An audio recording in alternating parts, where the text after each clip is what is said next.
Let's check it out real quick. I first found you on Ben Twitter Shapiro. as a female Ben Shapiro. And I saw the resemblance, and I thought, okay, you guys are related somehow. We're not related, although you gave me the great idea that we should do a DNA test just to see if there's any There might be connection. something. Yeah, I mean, because I didn't see it. I think it's the eyebrows, but I really don't know. We should actually do. It's kind of funny that they actually got a guy who, like, was espousing all this right-wing propaganda funded by all these large corporations, has a media personality that's all about being toxic, blacks don't care about your feelings, and being really obnoxious. They tried to fill the spot of, like, a Republican feminine energy correspondent to gain a more female audience. But it's just funny that it's literally like a clone. They couldn't find anybody else but like a femme version of him that does like the same political talking points. Our first video talking about right-wing cancel culture, episode 1. Let's get into it. We do need to talk about how the right runs the risk of literally losing everything that we've worked for if we continue down a path of mimicking the left's toxicity. AKA, we need to talk about right-wing cancel culture.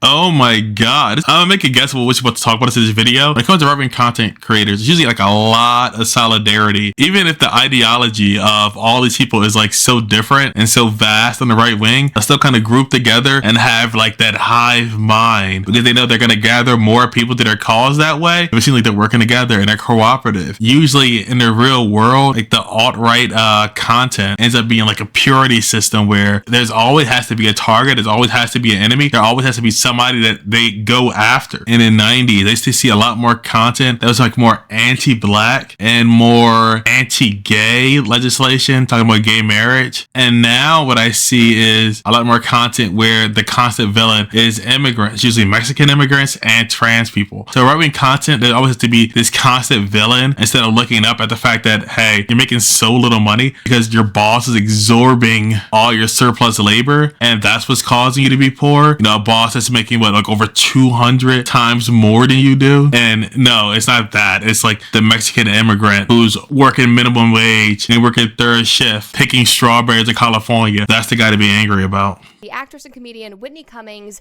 did a set on CNN's New Year's Eve show. And if you missed it, just take a look. 2024 election fried our brains. The Democrats couldn't hold a primary because they were too busy holding a body upright. Kamala was forced on us so hard you'd think she was patented by Pfizer or Moderna, whichever one's, oh God.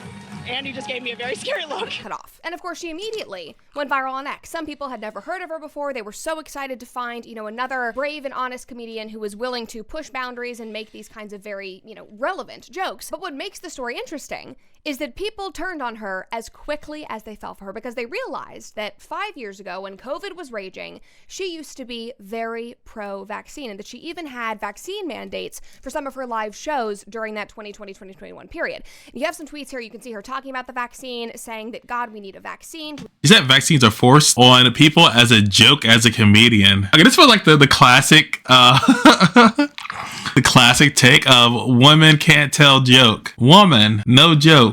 No allowed to joke. Get out of here. No jokes.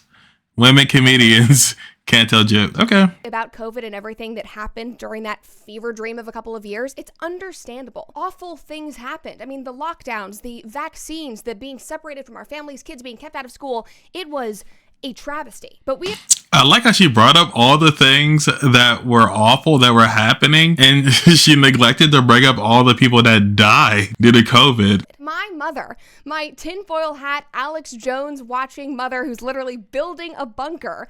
I remember getting grounded in 2020. Wait, is that for real?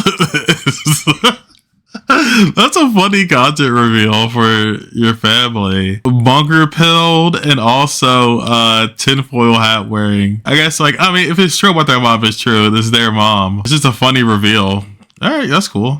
Isn't the goal to change people's minds and bring them over to the other side and show them the light? Like, that is what my goal is. But now people are seemingly upset when that happens because these individuals who have come over weren't right all along. Like, we spent 10 years fighting tooth and nail, proving people wrong, fighting back against cancellations, dispelling allegations about us, about our political party, about things going on in the world, exposing corruption and lies day after day after day, trying to convince people. I thought that that was the goal. There always has to be an outgroup. So even when Donald Trump won, right? Donald Trump won the presidency. He is the current U.S. president. There's a situation where people are going to be happy and fulfilled. Like for the average American citizen, is Donald Trump being president really going to make your life any better? Is it going to make you any happier? Is it going to make you more fulfilled as a person? Probably not, right? So when you get Donald Trump as president, and you're saying all these like wild things online, and you feel frustration and sadness in your real life, and then you realize, okay, Donald Trump isn't helping me feel better, and why am I still angry? I thought I got what I wanted. That's when you continue to lash out online. And I think eventually in that lashing out, they're frustrated and they don't know why. And instead of pointing at the direct powers of like their boss for not having a union, or living paycheck to paycheck, or not having health care, or like afraid of being sick, or you might lose your job, they don't know what to do. So they just get angry at random people online. That anger at vectors that won't improve their quality of life. And I think the things that would improve their quality of life, healthcare,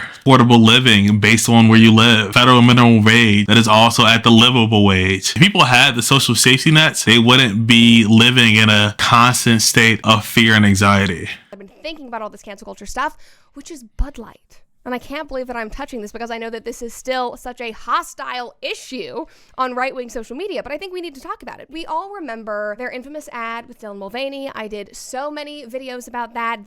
Yeah, I also did a Dylan Mulvaney video. Dylan Mulvaney, the Bud Light saga. You can see it popping up now. Yeah, literally, just that one beer can with their face on it. The conservative party just lost their freaking minds, dude. Trans people existing in a way that makes any American feel uncomfortable is now like national news. What's he talking about, like Dylan Mulvaney? The Dylan Mulvaney beer can, bro. This feels like a deeply unserious person, right? So that's going on right now. The price of eggs, literally at my grocery store, the eggs that were $2 are now $10. Literally like 5 times higher than they were before. People can't afford groceries. They can't afford to eat and feed themselves. So sometimes people have to choose between, am I going to pay my rent or am I going to eat? Those are like realities people are facing right now. But I think she's mainly focused on us kind of bowing down and defending celebrity.